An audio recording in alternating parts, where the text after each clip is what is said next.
Okay, we will start in 1 minute.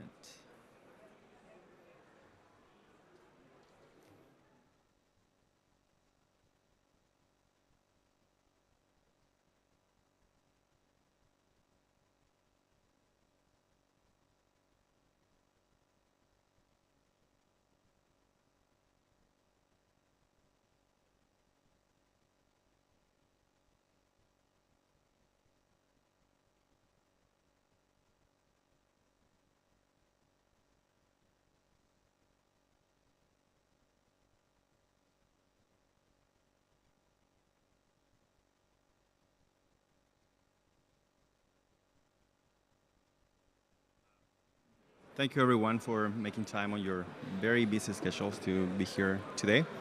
I'm Leonardo Valenzuela Perez. I'm Director of International Partnerships at Ocean Visions, and I'm also Director of the Global Ecosystem for Ocean Solutions, which is a program endorsed by the UN Ocean Decade, or UN Decade of Ocean Science for Sustainable Development, as the full name goes. I am quite happy to have this panel today. It took us a while to put it together, but the source of this joy comes from the expansion that this work has been having over the last, I would say, 3 years. It has been like a rapid movement of different coalitions to build the agenda to test what works, what doesn't work, but ultimately to understand if there are other possibilities for the climate agenda, particularly from an ocean perspective. So today I have a wonderful lineup of speakers. So first we have Fabian Shanika, Managing Director of Kelp Blue from Namibia. We have Jernar Salibayev from Caspian Eco, Kazakhstan, and Noah Olenek from Rewind. So I'll just give you a brief introduction to what Ocean Visions is. Many of you probably are already familiar, but I want you to understand what is it that we're doing, who we are, and also I'll give you an overview of what the GEOS program is about. Can you all hear me okay? It's all fine? Okay, excellent. So first, Ocean Visions is a nonprofit organization that was created to catalyze action to do translation work, transfer of knowledge, technology from academia, from some of the leading oceanographic institutions in North America. We currently have 25 partners. Some of these partners are oceanographic institutions, some of them are civil society, some others are coming from accelerators and that sort of ecosystem. So what we do, we facilitate collaborations. We produce open source products to guide innovation. And in general, we are working to produce enabling conditions for all the scientific work that needs to happen to understand all of the different techniques that could be part of a very comprehensive ocean agenda, ocean climate agenda. So the way we do it, the title of this session today is very much focused on removals. However, at Ocean Visions, we work in a very comprehensive agenda that starts from a focus on ocean pathways for decarbonization, which is our reduce agenda, and ocean pathways are to remove pollution from the ocean, carbon pollution, that's a remove agenda. The repair agenda, that's focused on stabilizing the climate through the restoration, repairing of critical marine ecosystems. And the REACH agenda, which is to a great extent, is our contribution to the UN Ocean Decade and other outreach activities, but in general, it's a work on capacity enhancement, it's a work on accelerating collaborations, and it's a work on deep outreach with all sectors. Now, we will be talking today about marine carbon dioxide removals. This is an illustration that was created by Ocean Visions. This shows some of the pathways that are currently under exploration. Our panelists today will talk about some of them, very different each one. There's some similarities, but I would say they're very specific pathways. And the reason we do this is generally, is to guide innovation, is to invite new actors to come, is to make it more understandable for different audiences, publics. And we also have roadmaps, which is another very important part of our work to date, which is another set of, what we do is we do a deep dive exploration on each one of these pathways and understanding what are the gaps in knowledge, where are the gaps in terms of social license, where are the gaps in terms of financing, technical capacity. So that is our mCDR roadmap. So there are several pathways for exploration. We launched in September this year a new roadmap that is for Arctic sea ice roadmap, also Arctic sea ice. And that is a demonstration of the type of ambition that we're working with, understanding that for any solution to the climate crisis, we need to take all options into consideration. That's a fundamental part of our perspective. And an element of that is understanding what's the trajectory right now, understanding that to keep like any scenario of the IPCC that is likely to get us under 2 degrees has a component of carbon dioxide removals. And we are exploring what could be the option, what could be the possibility when it is done through ocean methods. Now, what's the global ecosystem for ocean solutions? This is our program with the UN Ocean Decade, where we are aiming to increase, I would say, the footprint of this work. So this was originally part of a collaboration in North America, but our idea is that it's not possible to advance all this science, it's not possible to advance all these concepts unless there is very effective international cooperation, international collaboration in academic terms, but also at the level of civil society, and in terms of capacity building across the different elements that are necessary to advance this work. So one important component of this work so far has been the creation of Ocean Climate Innovation Hubs, which is one way of independently establishing collaborations. Right now it's mostly focused in Latin America and Africa, but the idea is to collaborate with researchers and with like activists and different groups that have an interest in this issue, an interest in aspects of governance, interest in aspects of entrepreneurship, interest in aspects of research, like really strengthening the scientific capacities in some of these regions. That's at the core of what we are trying to do. So it's, as I said, the boosting of scientific cooperation, acceleration of science-based entrepreneurship, increasing the understanding and support for this exploration, the creation of enabling environments. This is also why we are working with the public sector, and an element of justice, equity, diversity, inclusion. And the way we're saying this is like, who are we bringing into this work? What is being funded? How it is funded? All those really complex geopolitical issues, we are trying to address them as part of this program. Now, where we are now in terms of the program, we have until the last call we had 22 project partners. Right now, we have I think we will be announced soon. We are at 32. So we're one of the largest programs in the UN Ocean Decade. We are now present in 5 continents. And there is an open call now. It's an 8 call. So if you know of something innovative, something that could have merit to be explored under this program, I welcome you to refer them to me. Or if you have something that you want to discuss, I'm always available to have those conversations. So this is the part where we connect with what our partners here are doing. So we are trying to really showcase some of the best examples of science and exploration that are happening in different pathways. Today we will focus on marine dioxide removal, and we will focus in regions of the world where this is like a completely new experience. And we will look into the story of how these groups have got into this work, what are the networks that have operated, what's their like personal story around it, and where they want to get with this work.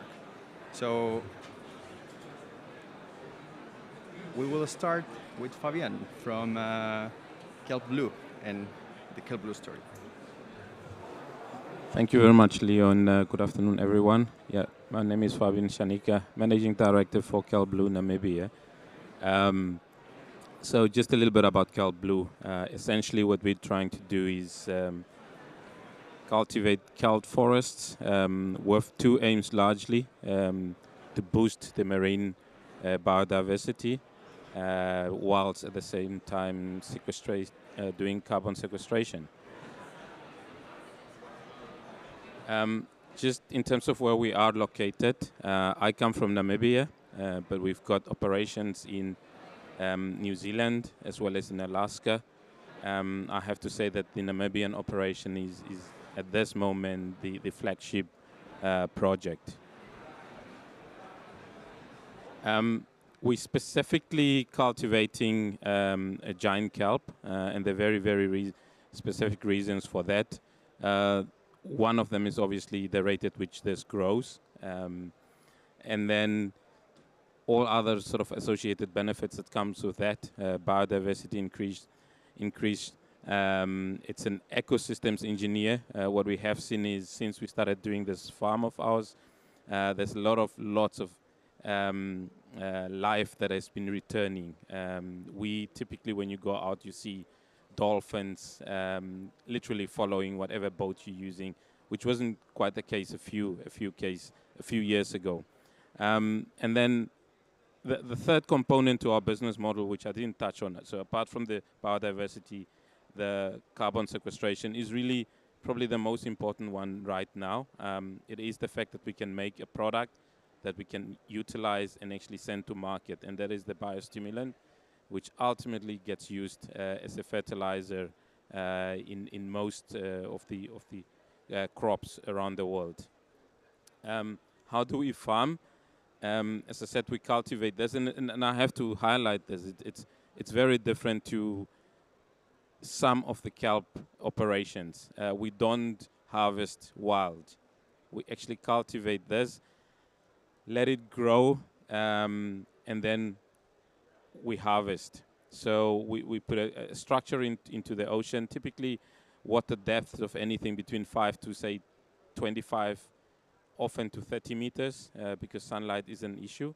So we put a grid below the sea surface, and then we do netting or line ropes across that, and we actually seed those ropes, and then we allow the kelp to grow.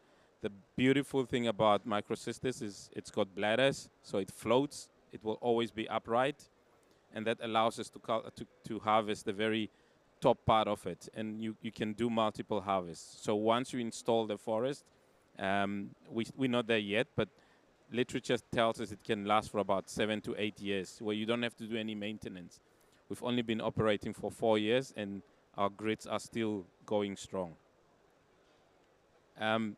So what is the potential around this? And again, I think, let me just premise this already. You'll see quite a lot of wide ranges, and that will become evident later why it is quite wide. But in terms of the sequestration potential, anything around 224 to close to 1,000 teragrams of carbon oxide equivalent per year. That's what you're looking at.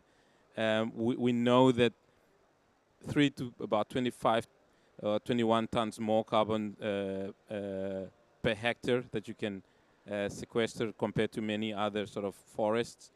And then we think, with the available hectares that we've got, you'll see 10,000, just over 10,000 hectares there. I have to premise this. Only 6,400 has been approved already by the Namibian government. There's another 3,000 odd that is in process in New Zealand, and then a lot sort of smaller scale in Alaska. But we think we can do anything about 11 teratons of carbon dioxide per hectare per annum. That's what we think we can sequester. So the one thing that obviously is of its important to us or to the business model ultimately is the ability to sequester carbon, and with that we are working on carbon credits. It is work in progress.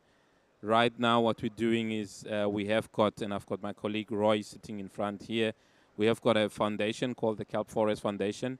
Their aim is really to address the knowledge gap. It is, we take it that it is a given that there's still a big gap there. So their focus is in building that knowledge base. So far, we've done the carbon credit methodology. We've submitted that to Gold Standard. And we are currently working with their external verifiers. We have got second party opinion by Moody's approved. So by the end of this year, it will be approved by the Namibian Stock Exchange. And we're actually looking at issuing blue bonds sometime next year. So that's really exciting for us.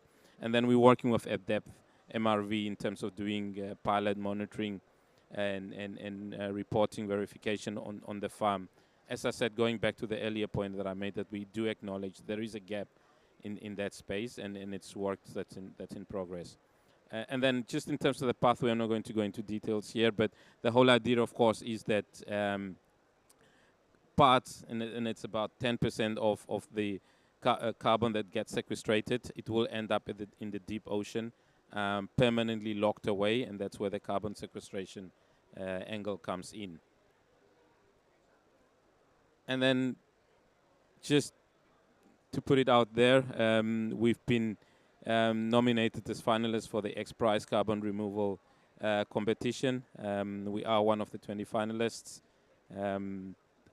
Somewhere around about April next year, we'll hear whether we are going to be the winners. I have to say it's to be great to win, but I think for us, really, it's about the learnings that we had to go through in this process. You go through such detailed analysis with these teams as part of the verification, and that has helped us greatly as a business. So winning will be a bonus, but I think the exposure and the learning that we've gained through this exercise has been very, very valuable. Yeah, I think that's all I'm going to cover for now. Myself and my colleague Roy will be around at the end of this. If you've got any questions, happy to have a chat. Thank you, Fabian.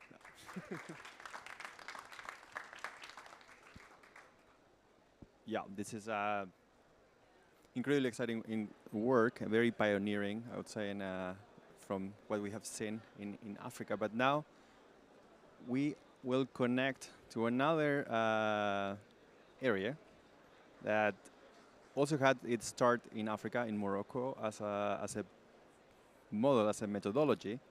But this is a different type of collaboration. So I will leave you with Yernar, who will tell you more about his initiative and how it started, what he's doing right now in the Caspian Sea.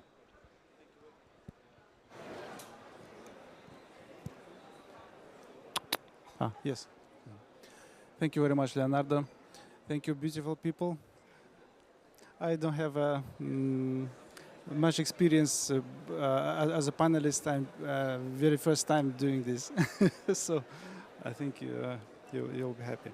So I came from Kazakhstan, actually from the other side of Caspian Sea. We are a bioeconomy company from Kazakhstan. We have our core team have more than 15 years in bioremediation of oil contaminated soil. We have our own bioproduct called Mica oil. We are actually was a leader in the bioremediation business in Kazakhstan. So we have our kind of broad vision of adaptation and adaptation and mitigation to climate change. The main part is bioremediation of oil contaminated ecosystems of Mangistau, Kazakhstan. Mangistau is at the eastern shores of Middle Caspian Sea. We also doing developing Kazakhstan climate litigation activity. The Caspian carbon dioxide removal, we named this project Caspian CDR, and we do some education activity too. Why Caspian? Why Mangistau? Mangistau is one of the regions of Kazakhstan where where Kazakhstan gets its oil from. But this region is very underdeveloped region, and we have a lot of crises there. It's only produces oil and gas, and it's all. And we have Caspian Shore, Eastern Caspian Shore, which is, and we see that Caspian Sea is eutrophying. You can see the picture. It's Kinderly Bay in March, I think, or in February. And speaking of Caspian CDR project, in 2023, we started to search where we can do more progress in bioremediation and carbon dioxide removal. And we found that amazing work of Raphael Jovin and Toby Bolton from Brilliant Planet. They actually demonstrated carbon dioxide removal at Morocco, at the shores of Atlantic Ocean. And why we choose why we was interested in this approach is we see the similarities between Atlantic shore of Morocco and the eastern shores of Caspian Sea in Mangistau. We have desert, and we have eutrophied sea environment.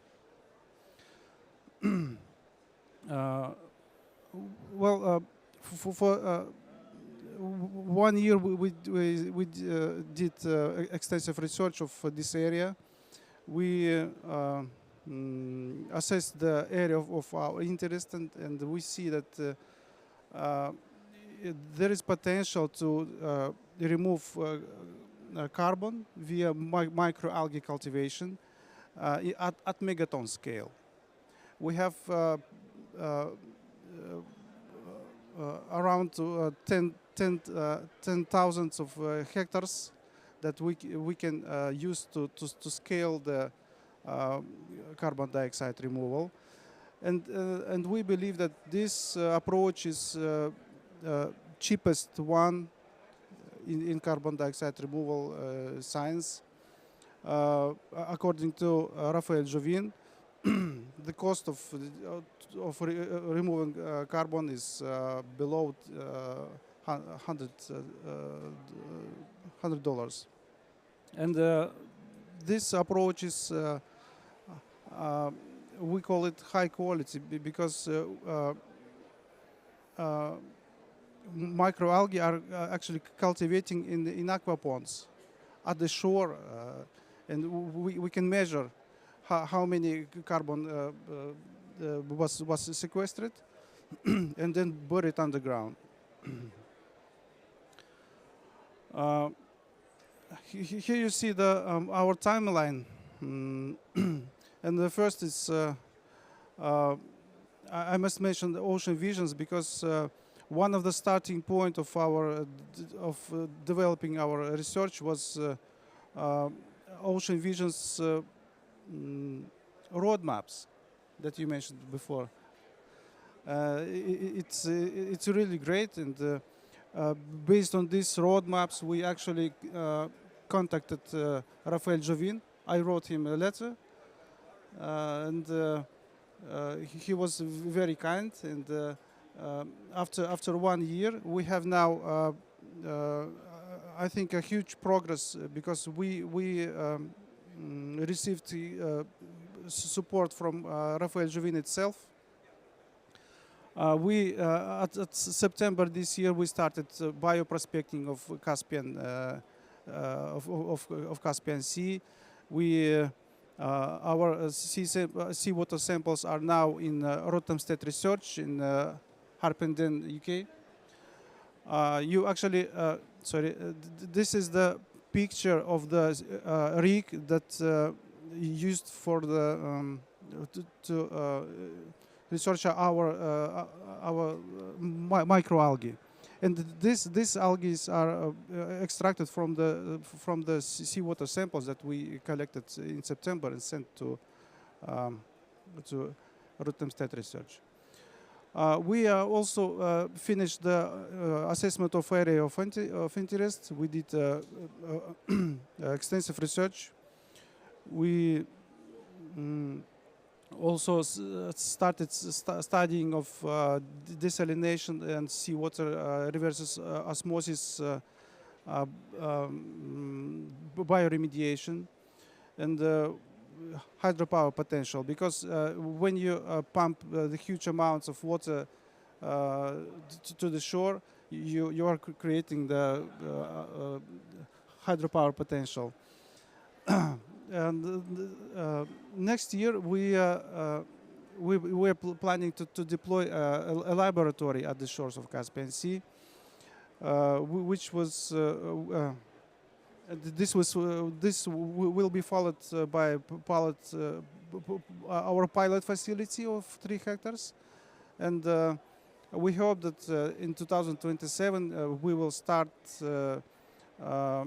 expansion, a little expansion, first stage of expansion by building a demonstration facility. So in the 19th of November is here at COP29. We will do panel session with Leonardo, with the global ones, with Nyanja Jiao from Salmon University, and with the support of global ones, we will deploy the Joint Marine Research Center at the shores of Caspian Sea. We have also education activity with the brilliant labs from Canada. We are planning to send our high schoolers to Canada to join the Brilliant Blue Challenge. Speaking of support, speaking of international collaboration, I think we managed to develop the best support possible for our project. And thanks to Leonardo, I'm here at COP29, first time in my life at COP. So actually Leonardo invited me here. So thank you very much. If you want more deeper information, please contact me, and you can download this presentation via QR code. Thank you very much. Thanks, Jeremy.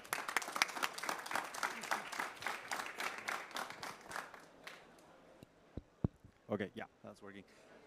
Well, thank you, Leonardo. This is just a very good example of the impact that the decade could have. So this was the idea of how collaborations can increase. We never really thought that Ocean Visions could someone in Kazakhstan really pay attention to what we were doing. So I think this is a very, very interesting example of how these collaborations are happening. Also the fact that it's happening in the Caspian, where like the region where we are right now, and one of the most challenged basins, I would say, in terms of pollution and in terms of all sorts of environmental challenges. So these types of contribution, I think, are super relevant.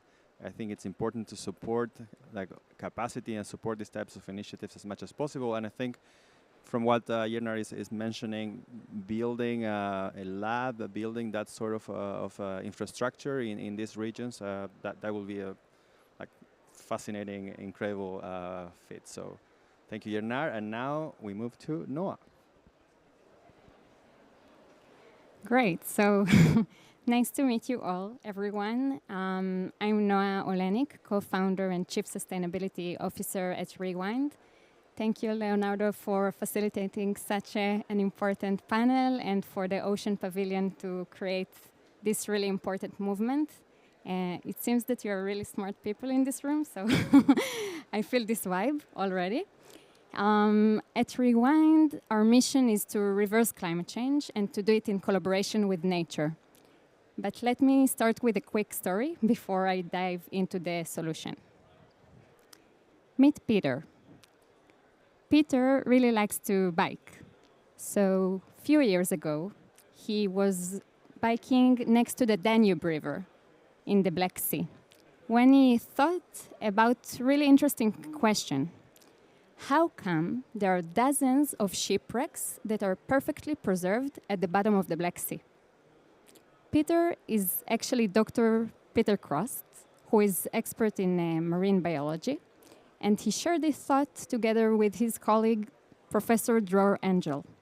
And actually, both of them are founding fathers of our idea. But before I give you the answer of how come in this really unique area in this world, the Black Sea, there are dozens of shipwrecks that are perfectly preserved. This is not something that happens everywhere, not in every open ocean. Does anyone have any idea or suggestion for why does it happen? Yeah? Name and why. Roy Bujavan, Cal Forest Foundation. Low oxygen, I would say. We have a winner. So actually, this is correct. And the Black Sea is anoxic, meaning oxygen depleted. And in this wonderful image, you can see the oldest shipwreck that was recently founded at the bottom of the Black Sea, perfectly preserved from organic material. And like this one, there are many more shipwrecks in these great conditions. And as my colleague here said, that with low oxygen, shipwrecks can survive. Actually, we don't have multicellular life, like in the Black Sea, to consume and break down the biomass, the wooden material. And this is something unique and doesn't happen in the open ocean. What's amazing is that what happens with shipwrecks can also happen with wood and trees. And people usually don't think about it, but once trees die, they emit all of the carbon that they capture throughout their lifetime. But how can we think about a solution that trees won't emit their carbon?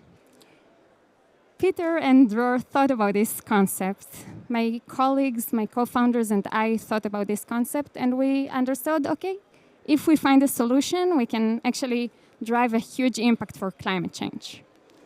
And we came up with quite straightforward idea to create the carbon elevator.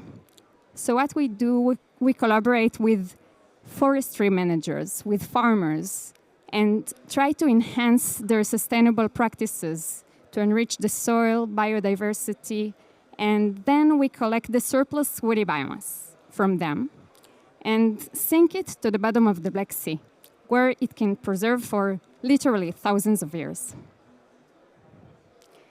You can ask yourself, how big is the Black Sea? It's the biggest anoxic basin in the world.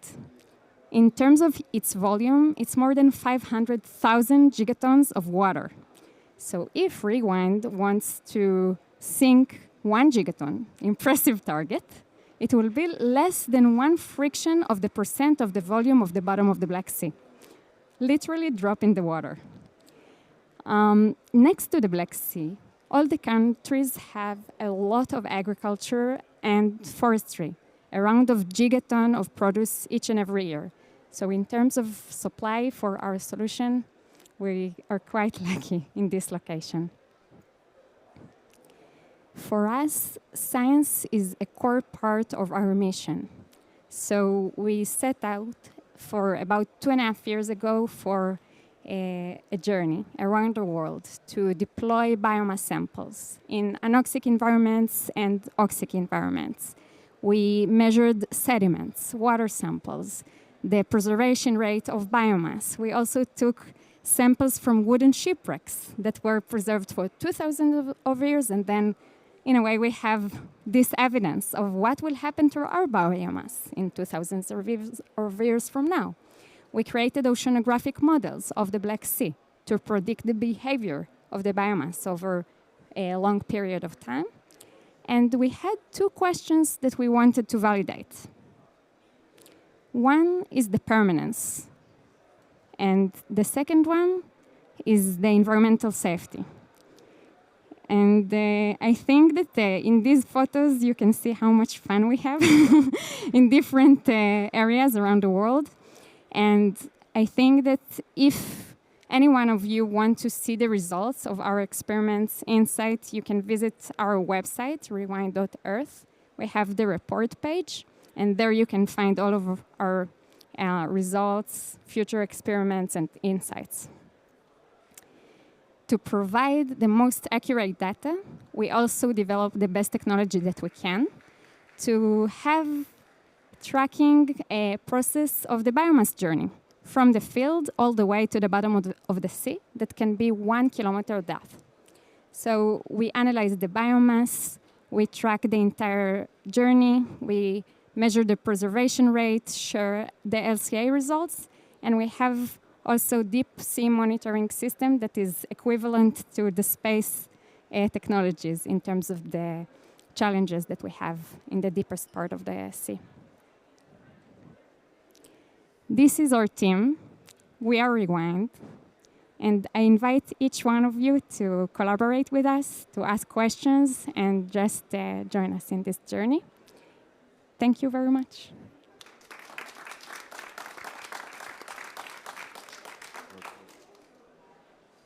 Okay. All right. Thank you, Noah. And I think Rewind is a really cool case of a very science-focused initiative, and also very open science focus. So just give you an example, they are organizing a workshop in next year in by the shores of the Black Sea. And this is a contribution to the UN Ocean Decade. So they are committing reporting for the decade like a scientific product that will be completely open access. And I think these are very commendable elements of what I'm saying in these initiatives, like the production of new science and the contribution really to the main question that we have is, does this work, or could this work under certain conditions? What are those conditions? And that's how we keep advancing this scientific endeavor. So I think it's quite a privilege to have this panel here. So I will not go now into questions, because I will prefer that if you have any questions in the audience, I will want you to ask them. Like, I think there are many elements of either the experience, the methods, the locations that could be relevant, and maybe I hope they entice your curiosity. So if you have any questions, we can start going through this.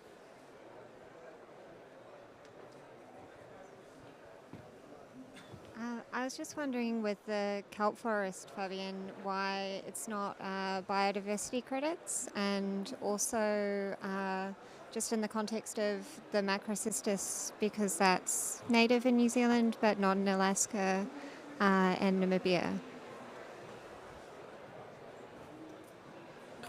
Yeah, so internally we do have that question quite a lot, or that debate amongst ourselves. Our stance is that in terms of biodiversity credits, it's still a fairly nascent sort of industry and concept, I think. So we decided to rather focus on, firstly, the product that we produce, and then work out the carbon methodology piece, and then probably get to the biodiversity part of it. It's just about what do you tackle first. But I can assure you that a couple of years from now, if I stand here again, there will be a biodiversity component, or discussion around it. It's just about tackling first things first. And then on the giant kelp, specifically microcystis, in Namibia, it's actually quite an interesting one because we do what we call eDNA samples. So you actually, if you do eDNA analysis of the water off the west coast of Namibia, you do pick up that DNA signal in the water. Microcystis specifically prefers a rocky substrate to grow on, but it grows quite tall. So it needs a rocky surface to be in a sort of more than, say, 5 meters of water depth. And you don't find that very often in Namibia. It's very rare. We've got those of you who do know about Namibia, it's literally a lot of sand along the coast. That's because of the Orange River. The Orange River pumped a lot of sand into the ocean, and that ocean gets reworked back onto the land. And as a result, our coastline is very sandy. So you don't actually have that growing natively, but the signal is there. In fact, you can almost trace it. As soon as you go north of the Orange River, it dies. South of the Orange River, it is there. So we aid nature by installing the structures, the rope structures that we put in. In very shallow water, we actually do what we call block deployment. So you actually just put a block down to the seafloor, and that will allow it to have a sort of a substrate to grow on. So yes, it doesn't occur there natively, but the environment actually is that you do pick it up. And then in Alaska, it's sort of the type that sort of the subspecies is different. But there are parts in Alaska that you actually go out and you do see it growing. So it's just the sort of, we do mostly California, Mexico, and Cape Town species. Hence, us being quite confident that in the Namibian water the signal is there. But it's all about what do we think grows the best, and then of course for the product it's about the formulations that you want to make in the end to send to market. It depends on the type of kelp that you then use.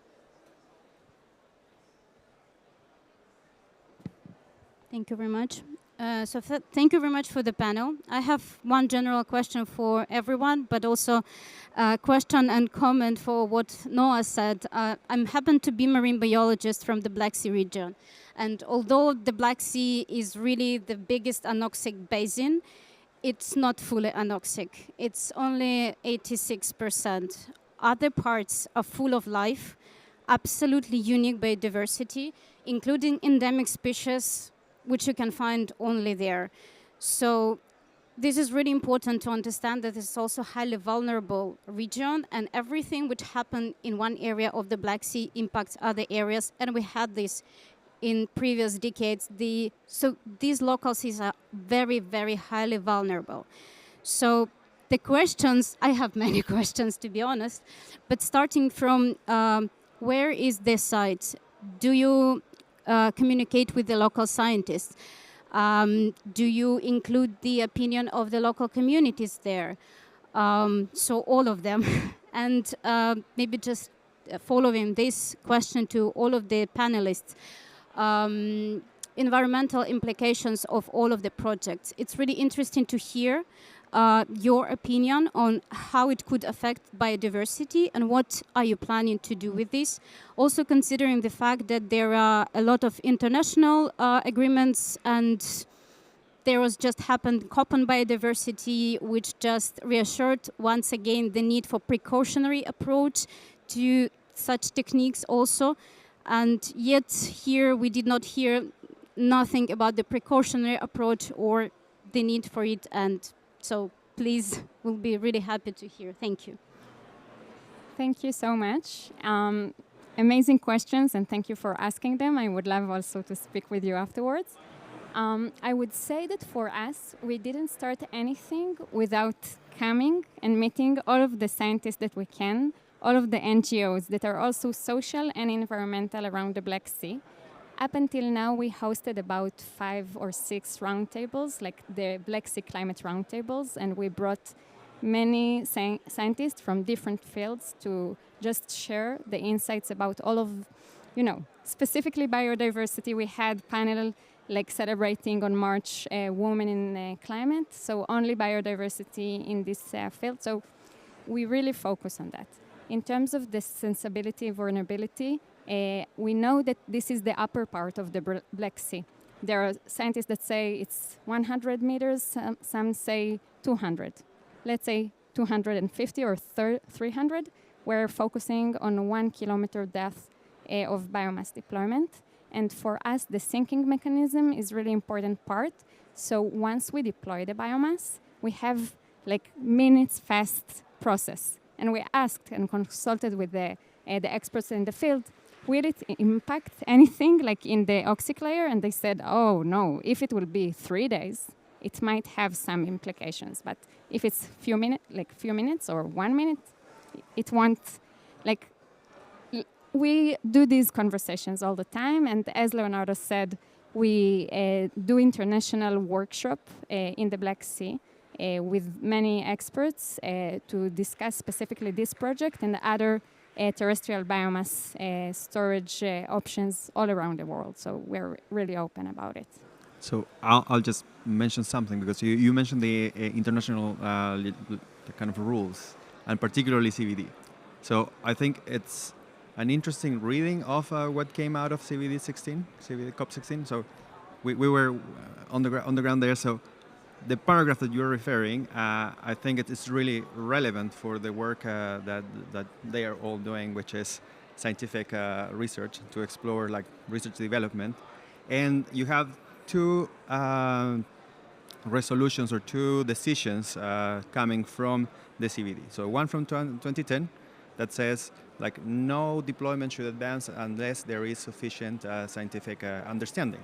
So what they're working on is like, can we advance the scientific understanding so that there is any way that there is maturity in any of these methods?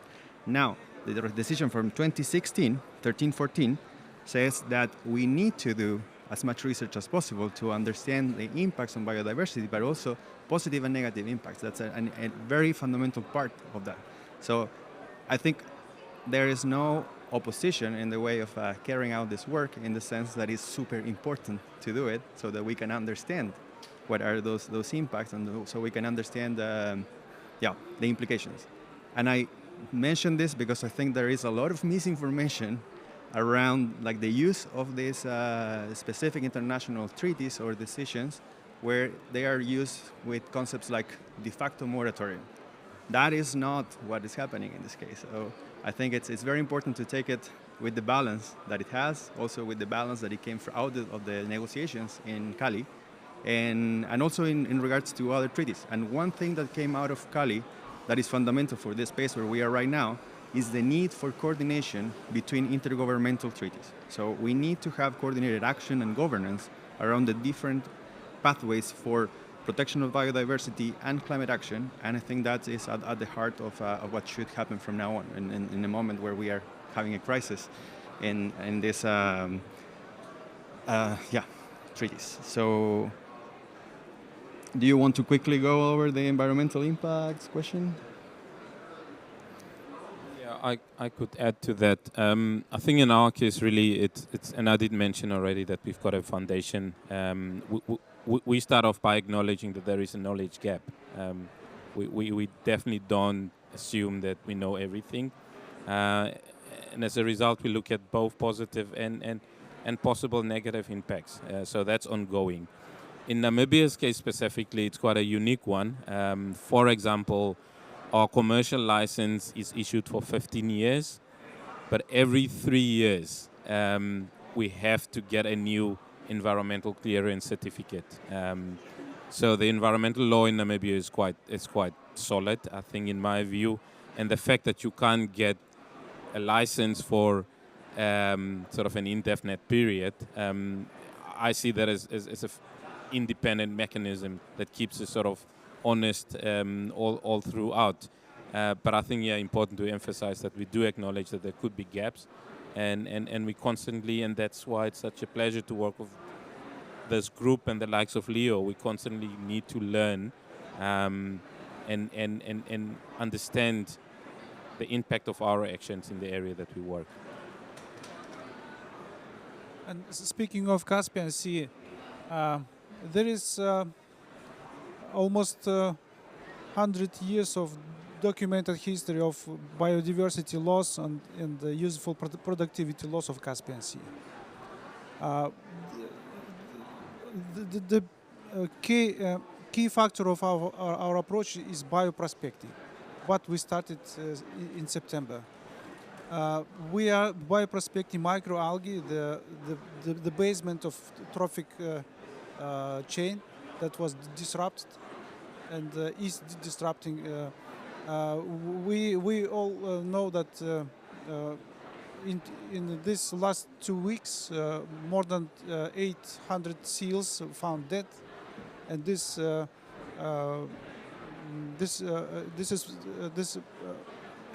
actually recurring process. Every year we found the top predator of Caspian Sea dead.